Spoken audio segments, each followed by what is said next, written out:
welcome to Live Interactive English, everyone. Hello, I'm Mike. And I am Winnie. And we are here with part 2 of Breakin' from the streets of New York to the Paris Olympics. That's right, breakdancing, or breakin', as it will be called at the Olympics, is going to be up there with all the important and serious sports of the world at this year's 2024 Paris Olympics. It's quite a change, or it's quite a growth from being born on the streets of the Bronx in New York in 1970 to about 50 years later being featured in the Olympic Games as a proper sport. Yeah, I don't think they were doing this in Greece. Yeah, in it's the true. 1800s. And ballet's been around for like 400 years. It's not in the Olympics. What are you doing wrong, ballet? Oh. I haven't seen tap dancing gold medals, but tap dancing's been around for more than 100 years. I think we're starting a debate. I don't know. I think breaking's popular. I think you might be right. Yeah. But I guess we'll have to find out when we continue with the article of Breaking from the Streets of New York to the Paris Olympics Part 2. Off we go.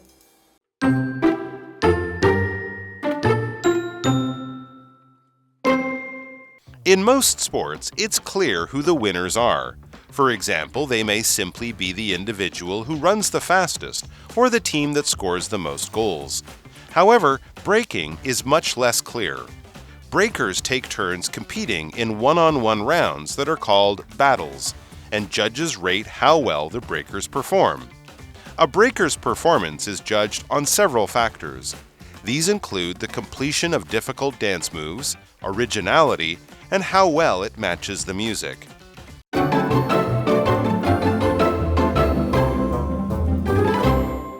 All right, so now we all know very well that breaking will be part of the 2024 Paris Olympics. Let's imagine we're all lucky enough to actually go to Paris to see the breaking competition. How is it all going to be organized? Because it is kind of weird, to take a dance style and then turn it into a sport where you measure and judge and give out prizes for winners and things like that. But actually with breaking, they've been doing this for a while. Yeah. Just not in the Olympics. It's not a new thing to compete. Super new, Yeah. but it's different with the Olympics because Yeah. I'm sure the rules have to be much tougher and all sorts of other things have to be considered. So let's find out how the breaking event in the Olympics will actually happen. So, continuing with the article, in most sports, it's clear who the winners are. I win! I crossed the line before you. I jumped higher than you. Exactly. Or whatever. You Yeah. jumped higher than me. Yeah, Yeah. okay. All right. For example, they may simply be the individual who runs the fastest or the team that scores the most goals. You guys scored 7, we scored 0. Right, so that's how we normally would watch an Yeah. Olympic event, where we know for a fact, it's very clear, black and white, who won. Exactly right. You score more goals, you win the soccer game. You run faster than me, you win the running race. It's pretty easy. However, breaking is much less clear, right? You're not doing it against a stopwatch like with running or races. You're not doing it by scoring points like many other things. So how do you decide who wins? Breakers take turns competing in one-on-one rounds that are called battles, and judges rate how well the breakers perform. Yes. Okay. So now we have judges involved. So this Right. is like other sports, right? We've talked gymnastics. about gymnastics, of course, is a very well-known one. Figure skating, things like that, and a lot of the trick skiing competitions, Right. like aerials and stuff like that. And so this is where the judge's opinion can differ from another judge. Exactly. Basically, these judges, who are probably experts at this sport, they will pick winners based on who they think did the best. But of course, this is all about people competing, whether they're competing in a race, competing in a match, or competing in a breaking battle. When you're competing, you're basically playing against another person or other groups of people, and you're all trying to win. You're all trying to come out number one, get the gold medal, get first place. You might, if you're very good and maybe a bit lucky, or you might not, but just taking part in some kind of game or competition. It doesn't have to be a sport. Yeah. You can compete in a singing contest, a dancing contest, an art contest, whatever, but as long as you're part of the game, trying to win with the other people. You are competing. For example, my brother and I always compete for our father's attention. Right. So usually when we say compete, you're going against someone. Right. Yes. So we also have our verb perform, which means to carry out or to do an action. And typically when we use the word perform, we're also talking about singing or acting. And so you are doing this action of acting or singing or dancing. So for example, I struggle to perform well under pressure. Okay, so in this sentence, we're using perform as maybe, you know, doing your job well in a high pressure environment. You might not be able to because people are giving you pressure. So you're not able to do your job. Continuing on with the article, a breaker's performance is judged on several factors.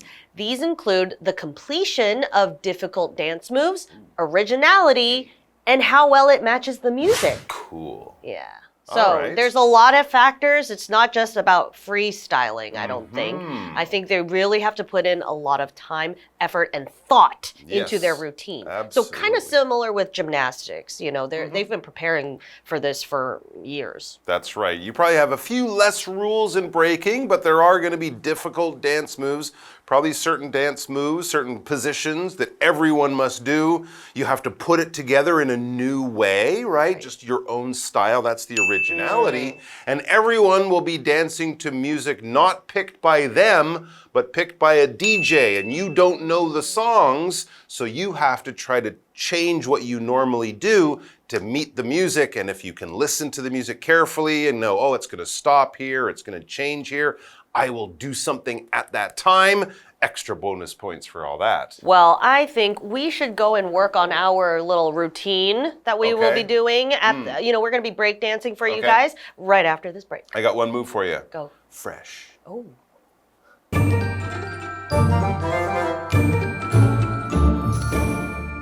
Hello， 大家好，我是 Hanny。今年夏天，霹雳舞将在巴黎奥运会亮相。话说回来，在大多数的体育运动项目里，很容易断定谁是赢家，像是跑得最快的啊，或者是进球得分最多的。但是霹雳舞就没有那么明确了。霹雳舞者会轮流参加，称为 battle 那种1对1尬舞比赛，然后评审就会评估舞者的表现，而霹雳舞者的表现是根据几个因素来判断，包含了困难舞蹈动作的完成度、原创性，还有表演跟音乐的搭配程度。好，那么单字 compete 是动词，表示竞争、竞赛或者是参加，像参加比赛。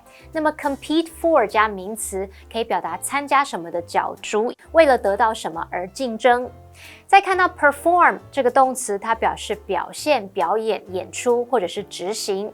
它的名词是 performance， 可以表达表现、表演、演出或者是性能。那刚刚说到评审来评估表现时，老师们有想到这个 gymnastics 就是体操，还有 aerials 这是指自由式滑雪的空中技巧。好，那我们接回到课文中。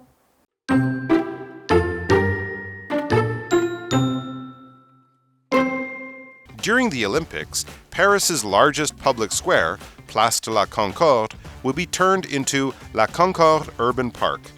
The park will host several sports, such as skateboarding, 3x3 basketball, and breaking. It is hoped that holding them here, rather than in a stadium, will allow these urban sports to shine in their natural environment. In total, 32 breakers will compete for gold. After 2024, breaking's Olympic future is uncertain, as it's not set to feature in Los Angeles 2028. However, fans are hopeful that its appearance in Paris could bring a whole new generation of athletes to the sport.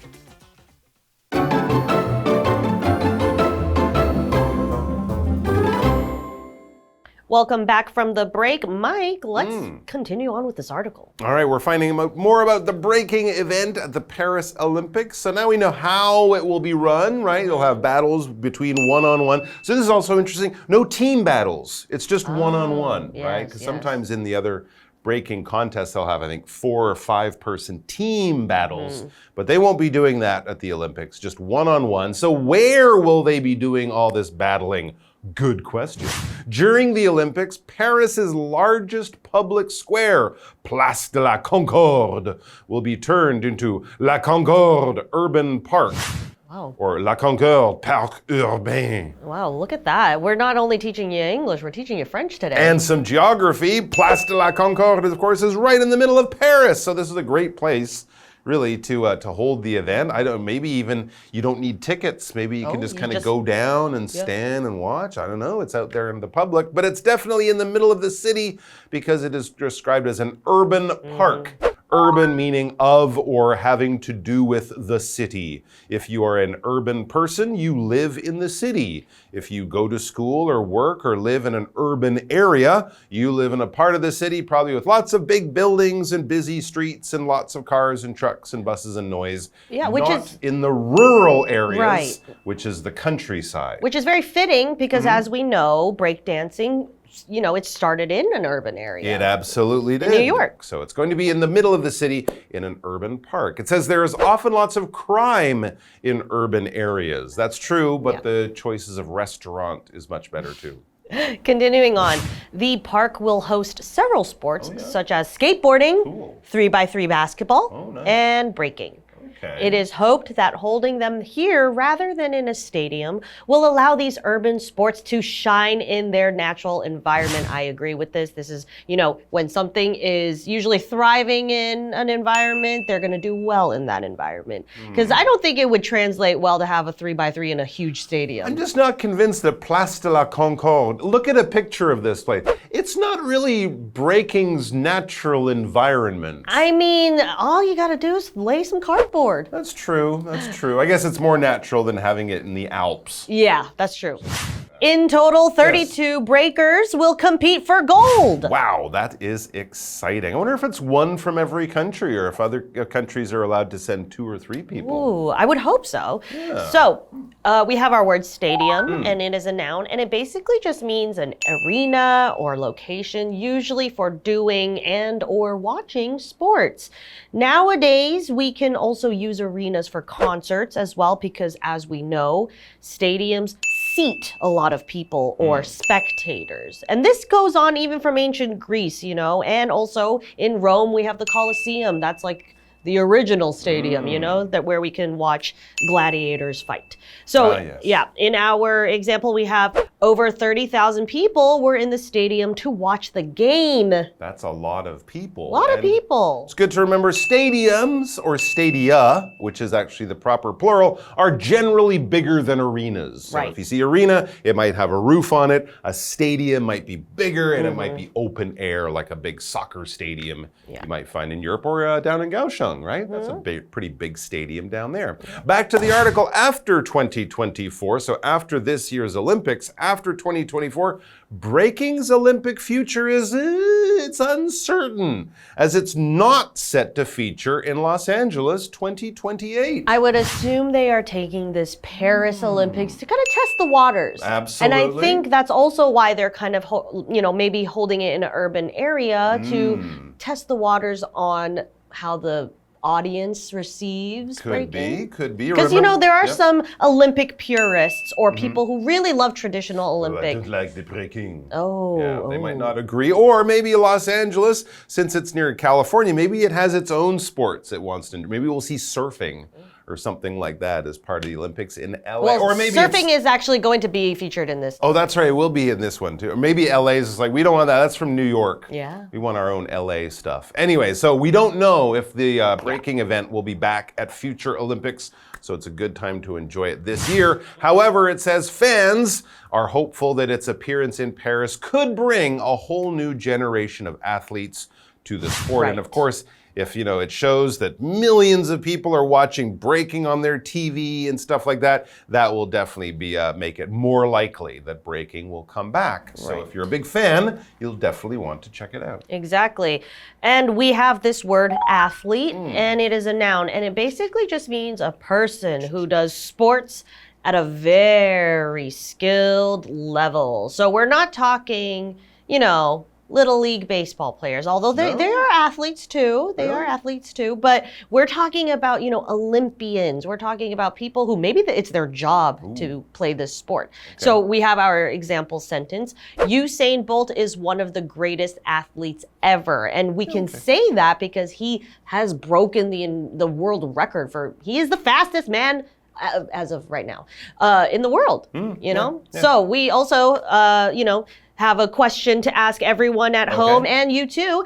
Do you think new sports should be added to the Olympics or should the sports be kept the same? I do think you are very opinionated on this topic. I think adding new sports is a good thing as long as those sports are truly popular all around the world. And we should also make sure not to add sports that are too expensive to do. Because sometimes some of the sports they have there, just most people in the world can't afford to do, like horse racing and yacht racing and stuff like that. But yeah, it's good to change with the times in general. I think that's okay. Well, as we know in part 1 of this article, I actually really love the traditional events. So, things like swimming, things that have been, it's very black and white who the winner is.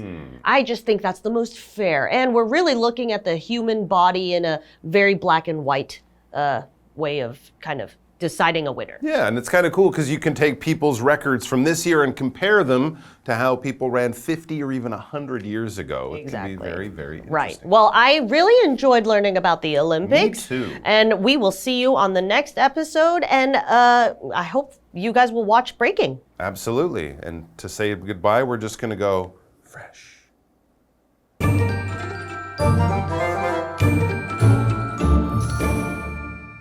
在奥运期间，巴黎最大的公共广场协和广场将变成协和城市公园。那这个公园会举办多项运动，像是滑板啊、3对3篮球，还有霹雳舞。人们希望是在这里，而不是在体育场里举办。这目的就是让这些城市运动在他们平常的环境中来大放异彩。Winnie 老师认为这样的安排很恰当。那他用到 fitting。Fitting， 它可以形容是恰当的、适合的。老师还有用到 thrive，Thrive， 它可以表达茁壮成长或者是繁荣的意思。好，那么课文单字 urban， 它是形容都市的、城市的。Stadium 则是指体育场。那它的复数形可以在后面加 s 变成 stadiums， 或者是呢，它可以拼作 stadia，S-T-A-D-I-A。好，那么 Winnie 老师在解释单字时，他有提到 arena， 像我们说台北 arena， 台北小巨蛋那个字 A-R-E-N-A， 那么 arena 它可以指体育比赛或表演用的竞技场啊、体育场。老师还有用到 spectator。S-P-E-C-T-A-T-O-R， 那这是指观众，尤其是指观看体育比赛、活动、表演等等的观众。老师还有提到 Colosseum， 这尤其是指这个古罗马的圆形竞技场。好，那么课文最后提到2024年后呢，霹雳舞在奥运会上的未来还不确定，因为它并没有被排在这个出现在2028年洛杉矶奥运上。不过粉丝们希望它在巴黎亮相之后，能够为这项运动带来全新一代的运动员。好，我们看一下单字 athlete， 这就表示运动员或者是擅长运动的人，是个名词。那这边有3个重点，我们要进入文法时间。我们来看第一个重点是 rather than， 它表示而不是、而非，可以当连接词或介系词用。当连接词的时候，它必须连接词性相同的字词。那如果我们是连接2个不定词片语 to V 的时候，第2个不定词片语的 to 通常会省略。那我们造2个例句。They returned to the hotel by taxi rather than on foot. 他们回饭店是搭计程车而非走路。Dave prefers to jog in the park rather than work out at a gym. Dave 比较喜欢在公园慢跑，而不是在健身房运动。那我们看到句中的 work out at a gym， 前方就省略了 to。好，那如果是用 rather than 来当介系词的话，后面是要接名词或动名词，相当于 instead of。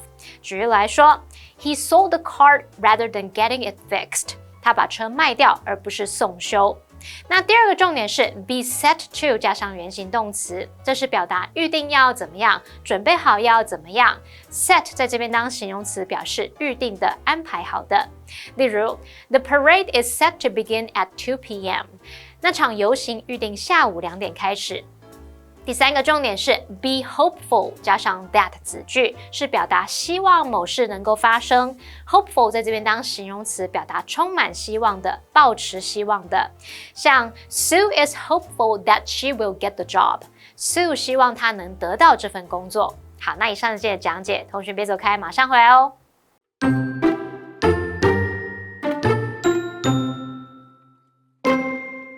In most sports, it's clear who the winners are. For example, they may simply be the individual who runs the fastest or the team that scores the most goals.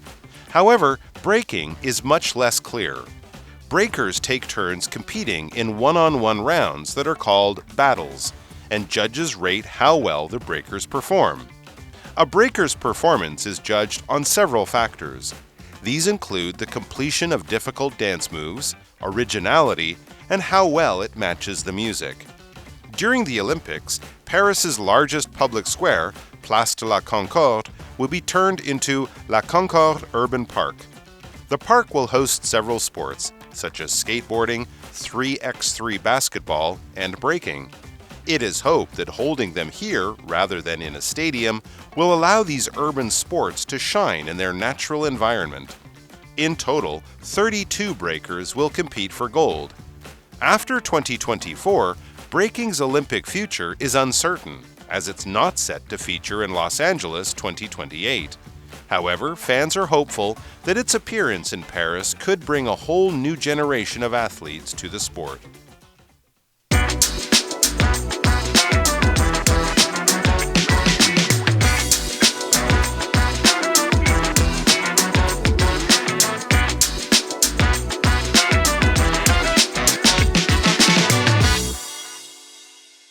Hey, it's KiWi on the street. I'm Kiki. And I'm Winnie. Say, Kiki, you know, in English, we actually have a lot of phrases that we use that were from a long time ago. That's right. And sometimes these phrases, they kind of seem like they don't really make sense, but actually they're quite meaningful. So today we are going to learn some new phrases.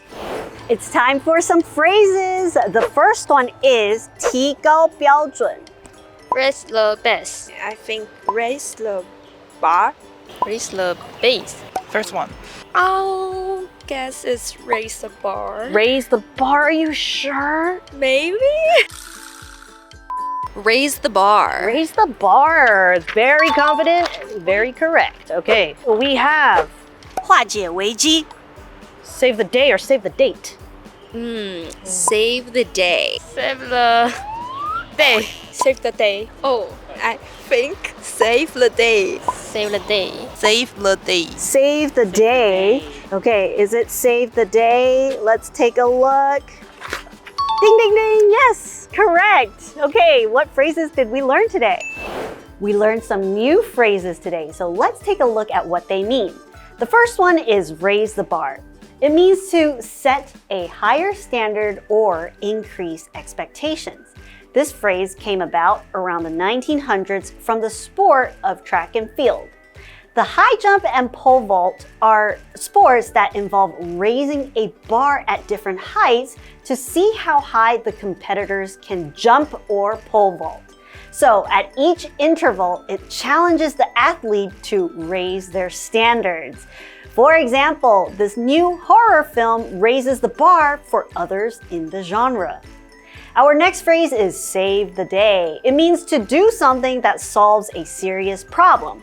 The phrase comes from military, where day means a day of fighting on the battlefield. So, save the day implies the war or the battle has been won.